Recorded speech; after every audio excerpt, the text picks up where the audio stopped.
Reading the tarot court cards, those pages, knights, queens, and kings of each suit in the tarot deck, it's one of the most confusing and frustrating aspects of learning the cards. But it does not have to be so hard. With a little bit of common sense and this handy tool called the court card map, you're going to read those tarot cards confidently in no time. So in this video, I'm going to cover just how to use and set up that court card map. But first, you need to download and print your own copy. So I am going to send you to get that right now and then come right back here. Hi, I'm Angie from The Simple Tarot, and The Simple Tarot is all about helping you read tarot cards so that you can use them as tools for creativity, for self-care, for personal development, for brainstorming, for whatever you want to do. As long as it's fun, I'm here to help you out.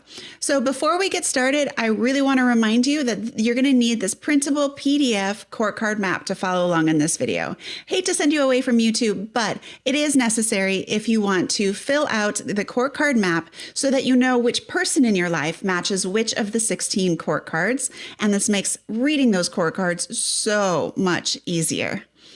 Okay, so now that you have that printed, right, you should notice that it's really 5 pages of tarot goodness. And right now, I want you to ignore the first page. This is where we're going to put everything together and make it all pretty. But right now, you're going to need to record your answers on the final 4 pages. There's a page for the pages. There's a page for the knights, there's a page for the queens, and a page for the kings. And this is all about brainstorming and getting it ugly and like putting ideas down. So the first page is for making things pretty so that you can then laminate it and just keep it in your tarot journal or whatever you choose to do. But these final 4 pages you're going to throw away after you're done using them. So this video is really helpful at learning how to put together your court card map and use it. But if you're still struggling with the card meanings of the pages, the knights, the queens, and the wands, I'm going to send you to this playlist where you can go through each one step by step. And in fact, after this video, I'm going to send you back there again so that you can methodically work through creating your own personal version of the court card map. But some rules first, or at least some guidelines that I think should help you get started when you put this all together. First, remember, there is never a right way or a wrong way to learn or read tarot cards. There's only your way.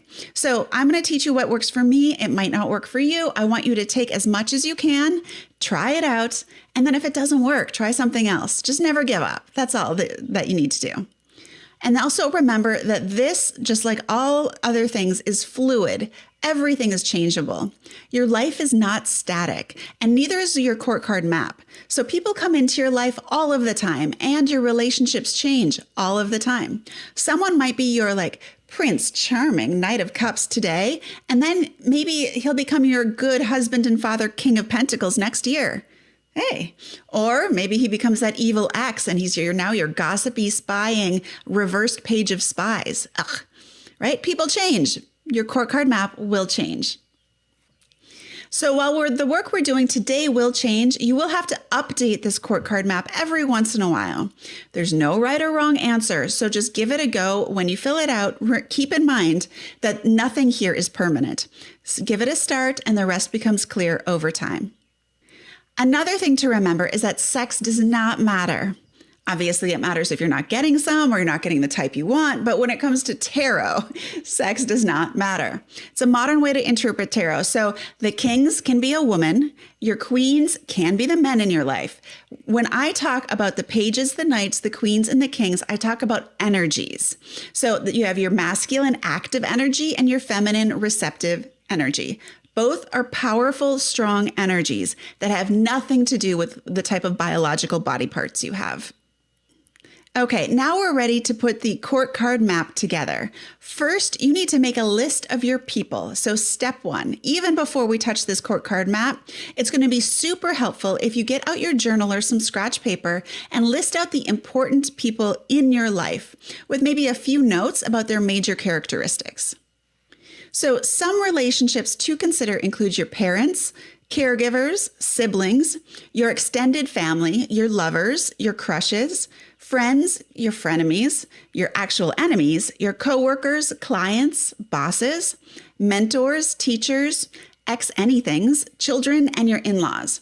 The court cards are going to be people who have a direct influence over your life. So public figures, politicians, and famous people will not be on your list unless you actually know them in real life, of course. And if you have people who have passed away, but they still have a great deal of influence over your life because you think about them a lot, or because they were such big, strong role models, include them on your list. People who are court cards don't necessarily need to be alive in this physical realm right now. So after you list your people, make a note about each person's major qualities. Are they loyal, creative, argumentative? Are they grumpy, athletic, lusty? Just note whatever comes up to mind, and we're going to start matching them to the cards. Okay, so at this point, you may just want to jump into each of the individual court card videos, the pages, the knights, the queens, and the kings. But in general, we can separate your people on that list right now into 4 groups. The court cards are organized into the 4 suits of the tarot: the cups, the pentacles, the swords, and the wands. And in general, the suits are associated with the following aspects of human behavior. So the cups are all about emotions and relationships. The pentacles are all about the physical body and the physical world, including resources like money. The swords are all about the intellect and communication, and the wands are about creative power and creative energy. So using some like fancy colored markers or some new list or something, divide your people into those 4 categories. Some are going to be easy to place, and most of them are actually going to be more difficult, and that's totally okay. So just go with your gut and divide your people into 5 categories, 1 for each suit, with unknown pile for the tough ones, and that unknown pile is probably going to be the biggest one. And I just want to point out that remember, no one is 100% anything, right? So obviously humans are emotional and physical and intellectual and creative. No one person is only one thing, but some people do have tendencies, and that's what we're looking for right here. Go with what feels right. And also go with your own gut.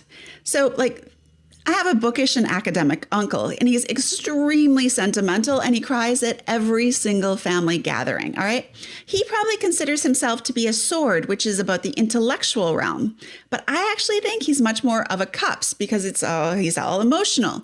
So I put him on my cups court card map section. Go with what feels right for you. The people in your life, especially the people you know really intimately, like your children, your parents, and your live-in lovers or whatever, the people you know best or have known longest, likely you're going to see all aspects of them. The people you know least, like your boss maybe, or some coworkers or some frenemies that you just sort of know as casual acquaintances, those people you don't know as well, so they're going to fit more stereotypes of the emotional, physical, intellectual, or creative energies. Just to be aware of that. All right, so now we're going to do the easy fits. We're going to start matching people in your life with the cards, and there's going to be some easy fits, but most of the people are going to be more challenging. So it's okay. Let's just do the easy ones first. So using the 4 pages of the court card map, start fitting the people with the places where they seem to fit. Remember, there's no right way or wrong way to do this. And the court card map does have a few hints about each of the cards printed on it. But if you want more details about each of the cards, check out that playlist where I go through each card in quite a lot of detail, one by one.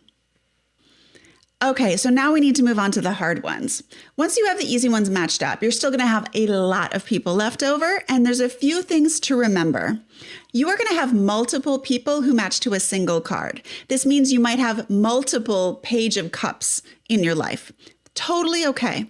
During a tarot reading, what happens is you're able to choose which person seems to fit that page of cups card, depending on the situation, the question asked, and sort of the realm of the question. It makes a lot more sense during the tarot reading. So don't feel bad about having to put 2 people inside one box on the court card map. It happens a lot.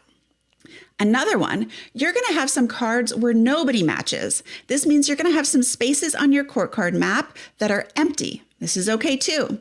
If you come across one of these cards during a tarot reading, it's actually pretty easy because you know that there's no person in your life who matches that card. So it pretty much automatically means that during that tarot reading, the card is representing a role you need to play or a message that you're ready to hear. And finally, and most complicatedly, some people fit multiple cards. So if you can, choose one card that seems to fit each person best, but make note that they have other characteristics. And remember that this is all fluid. People change and they're going to match different cards at different stages of your relationship to them and at different stages of their life. There is no wrong or right answer. Just do the best you can to match your people to the cards and leave spots blank if there's no one who matches that card. So this means that, like, say your boyfriend, in some realms, like financially, you see him as a Knight of Pentacles, very hardworking and methodical. But in other realms, like maybe when it relates to your family and relationships, he's the King of Cups, very masterful of his emotions and able to communicate in a healthy way. So you're going to put his name on the court card map in those two places. And then just put parentheses and say financial realm or, in our family, he's the King of Cups. Whatever. It is totally okay to have a person show up multiple times in multiple places on that court card map. And it's actually very likely they will, the better you know people. So now we're going to put it all together. Okay, so once you have those 4 brainstorming pages covered in notes and ideas of how to match the people in your life, you can come back to the first page of that court card map and make it all pretty. So write the names of each person that you've matched in the correct box relating to their card or their cards if there's more than one. And you can totally color code this section or use symbols or markings or whatever to show like strong relationships and weaker or duplicate relationships, whatever works for you. Remember, some spots are totally going to be blank. That's okay. And some spots will have multiple people in them. Also okay. And some names are going to show up in more than one spot. Also okay. Once you have your court card map complete, you can laminate it or add it to your tarot journal, and it becomes an incredibly powerful tool when you're doing tarot readings and those court cards show up. You're no longer going to feel quite so like intimidated or frustrated by those court cards. The court card map, of course, isn't some like magical tool. You still have to do the work, right? Unfortunately, the best way to do that work is start with this playlist here, starting with the pages, then learn about the knights, the queens, and the kings in detail to make sure that you're getting the right person in the right spot, matched to the right card on your court card map. That playlist is a great resource. And if you have not yet gotten your court card map because you don't like to follow instructions, no worries, you can do that right here. Totally got you, babe. All right, see you later.